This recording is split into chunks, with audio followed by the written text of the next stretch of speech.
خب بریم که داشته باشیم قواعد و قاعده زمان آینده رو.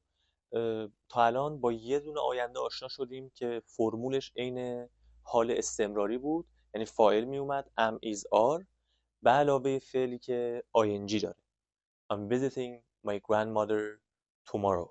حله ما یه دونه این آینده ای که نزدیکه و ما یه پلنی براش داریم و این پلن هم آنچنان دست ما نیست و فیکس شده و انگار ما داریم میریم به سمت اون رخ داد. از این فرمول استفاده میشد.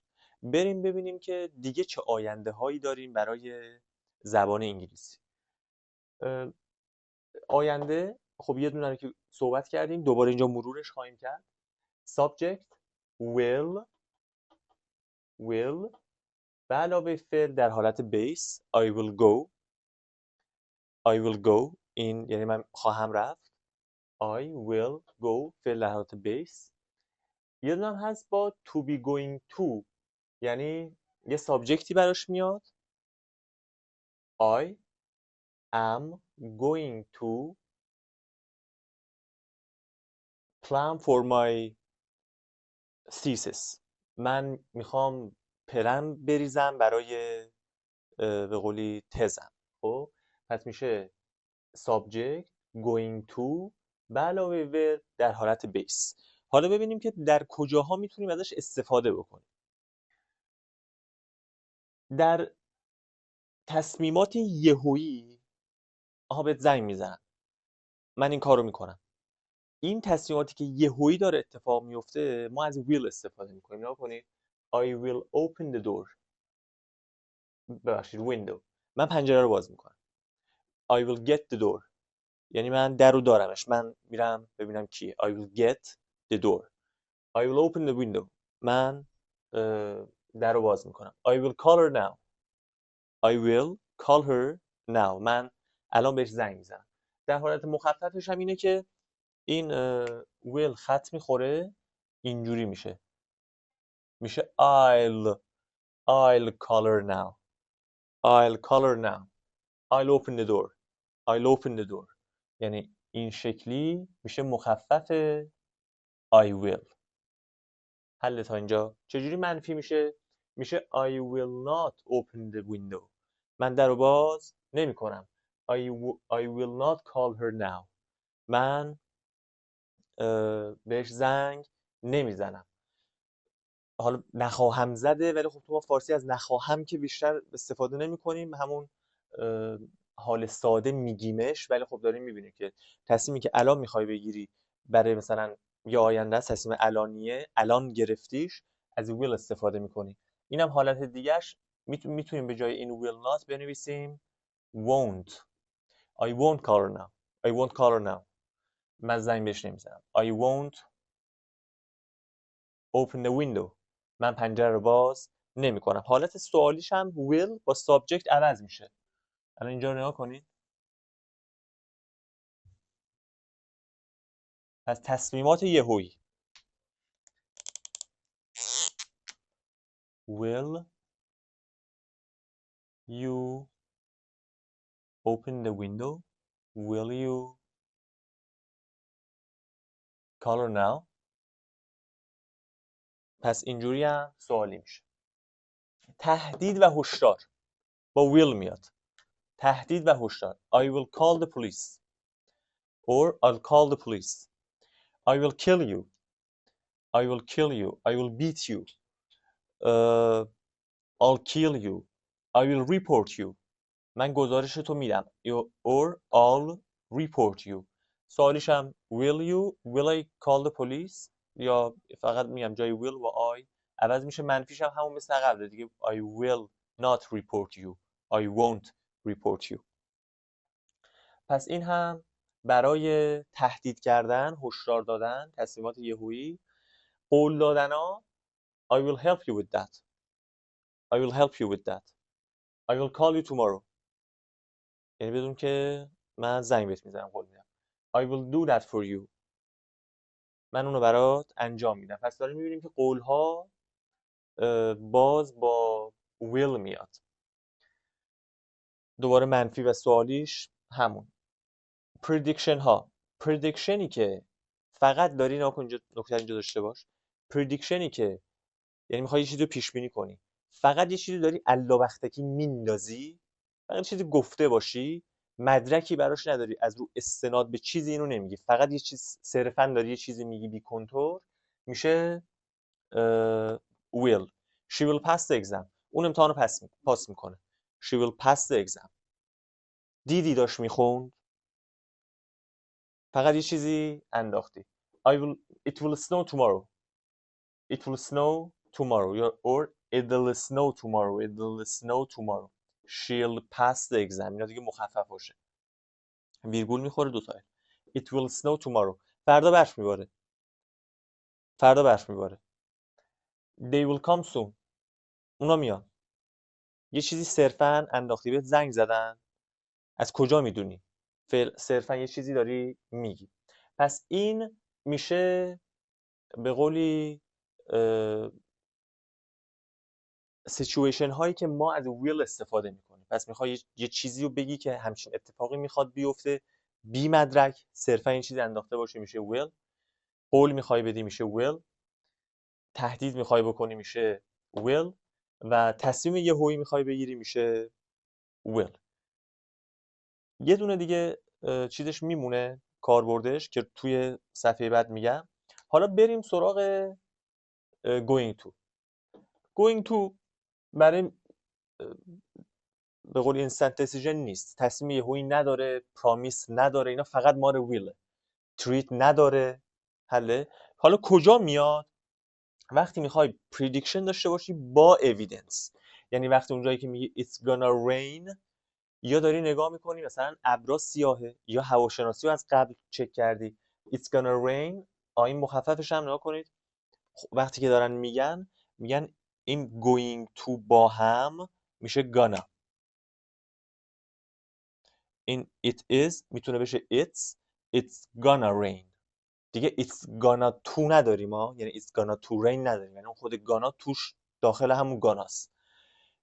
توش گانا یعنی تو چی دارم میگم داشت تو دست توش دیگه. من اینا رو حذف نمی‌کنم دیگه، خودتون متوجه شدین دیگه. گانا داخلش تو رو داره. It's gonna rain. She's gonna win the race. She's gonna win the race. داری میبینی مثلا جلوه، داری میبینی که جلوه. She's gonna win the race. اون مسابقه رو، این دویی که هست رو میبره. We are going to pass the exam. Or we're gonna pass the exam. ما امتحان رو پاس خواهیم کرد. چه مدرکی داریم؟ مثلا سخت خوندیم. حله. پس هر وقت که مثلا they are going to come soon. They are gonna come soon. از کجا میدونی؟ مثلا بهت پیام دادن. حله. پس اونی که اویدنس براش داری gonna or going to، بی اویدنس و کاربردهای دیگه will. بریم سراغ آخرین یه مبحث چند دقیقه‌ای از آینده است و دیگه تمومه. سوال کردنم اینه Is it going to rain? Is it going to rain?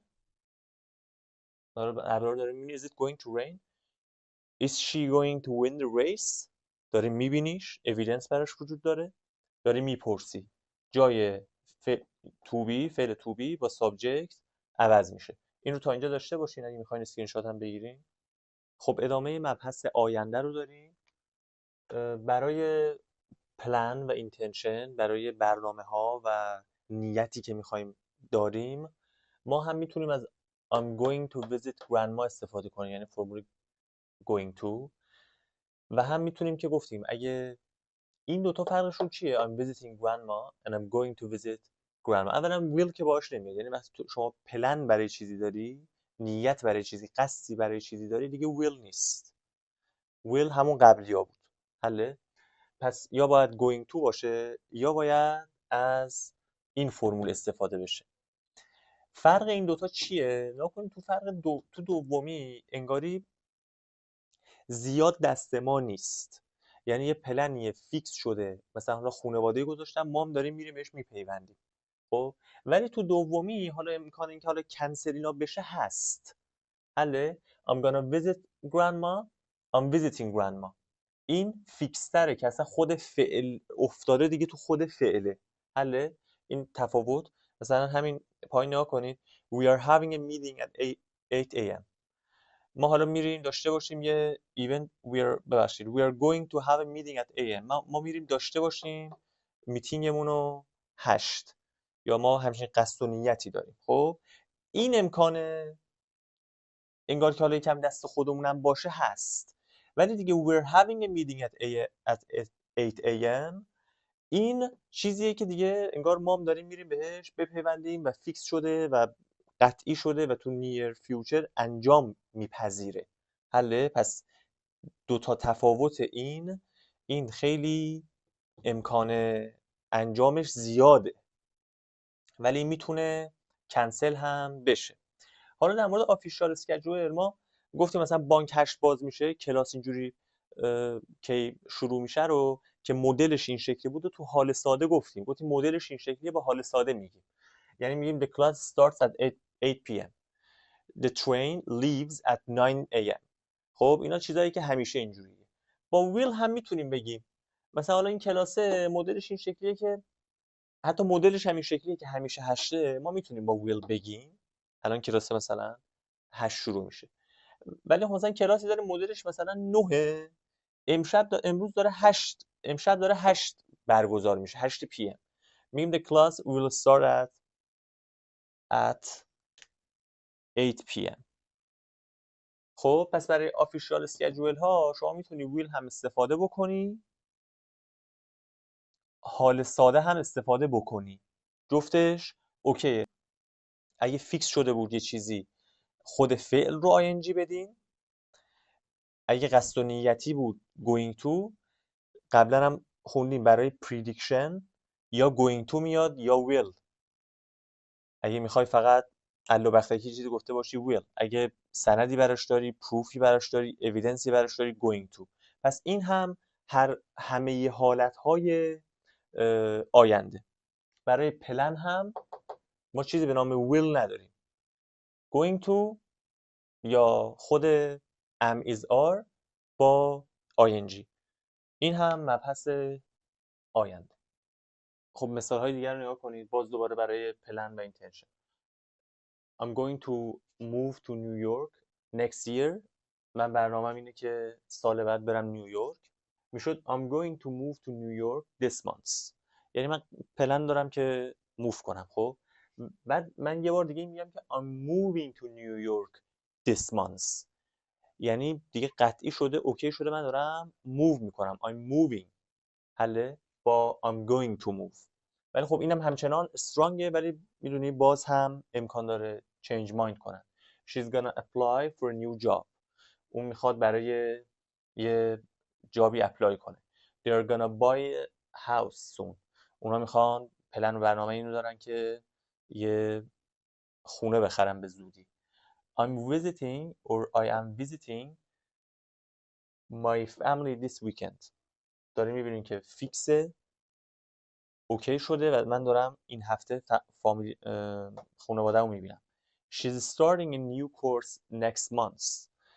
ایشون قطعاً داره یه کورس جدیدی رو شروع میکنه. پس این تفاوت قطعی بودنش آینده نزدیک و این هم حالت یه پلنی داریم که هم میتونه تو آینده نزدیک باشه هم آینده دور.